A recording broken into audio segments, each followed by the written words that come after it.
I wonder if China and Japan are serious.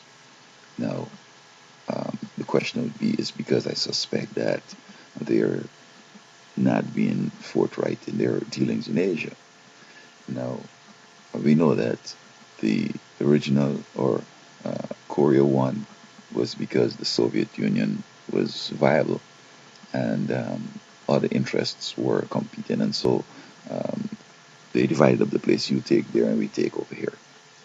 But today, where the Soviet Union has demised, I think people need to reassess their relationships.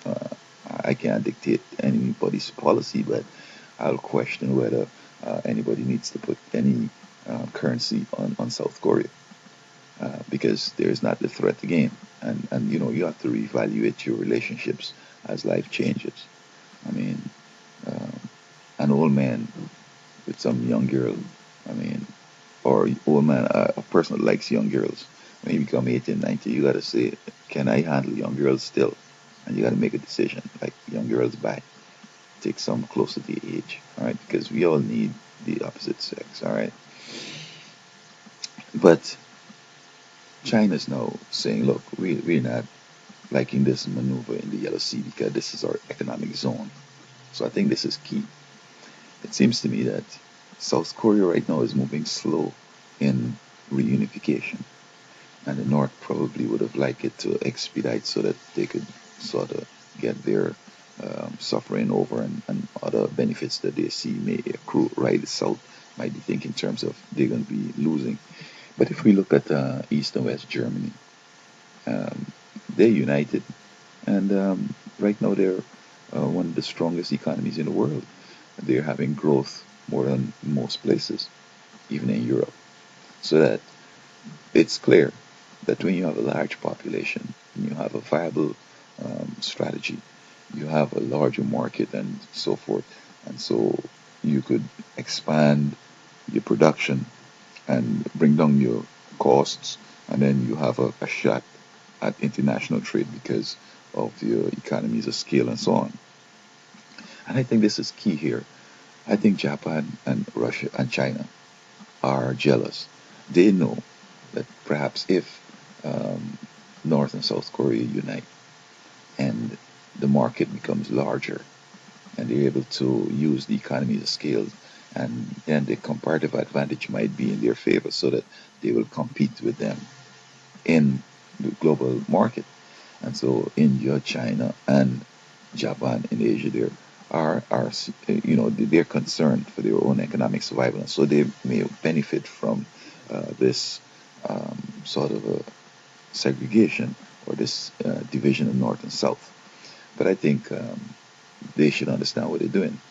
Now, the North is desperate. It's alleged they attacked the ships not so long ago. Now they're shelling the city. I don't know if the South has any clandestine provocation. I don't know.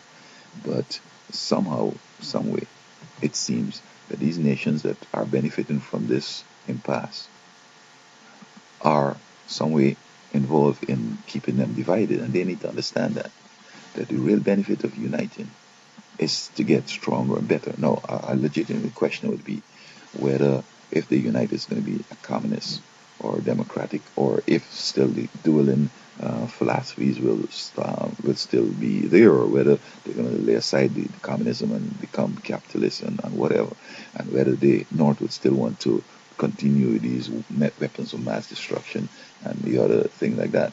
So there is that legitimate consideration, I guess, in Korea about domination, which is going to dominate. The North may not want the South to dominate them, and the South may not want the North. But they need to put that aside and unite and let the people vote. Sometimes maybe there might be a leftist government, and then sometimes there might be a right government.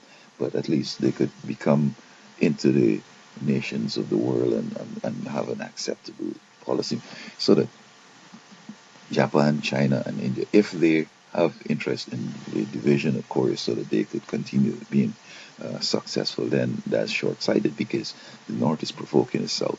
And if there's a war, it means that the United States might be drawn into something here. Now, the United States is winding down Iraq and Afghanistan wars, and perhaps the world is not in a position to entertain a serious war this time. The whole world, the economies are struggling and trying to overcome this recession. And war could cause a double dip because if the United States now has to divert resources from national development to support a Korea war, and then suddenly Iraq comes up again and Afghanistan comes up again. So there we go. So that the United States economy becomes more troublous. China will need to borrow more money from China. China will not want to lend money because of the war and they upset with whatever going down there. And then the economy slips. We are one of the one of their largest trading partners. So they wouldn't be able to make trade. So if they're really, really serious about the national security and survival and economic viability, then they need to say, we don't want the United States economy to get into more trouble because we don't have a market that is for India, Japan, and China. So that although you'll have a small competition, you have years of ahead of them, you have a larger population, and you may still continue to have the economies of scales and still be probably um, having the comparative advantage in all. Well, I don't know about Japan's population relation to Korea, but I think they're short-sighted in seeing benefits of this place being divided because a divided place is going to lead to serious trouble, and it's going to be a problem. So China, Japan, and India need to tell the North to chill out, and the U.S. need to plug the South into putting aside these petty stuff, and in spite of these two attacks and whatever, to unite the place. Because I mean, you don't unite the place, and you end up in war, and you bring us into a war. So man, you better look out for us and unite so you don't have a war. You don't have to have our economy on the strain and put the world on the brink of collapse. So these nations need to start operating sensibly. The whole deal is that the enemy wants to get the American economy. Okay, so you play with the enemy and you get it hurted, and then you're hurting yourself. So be careful what your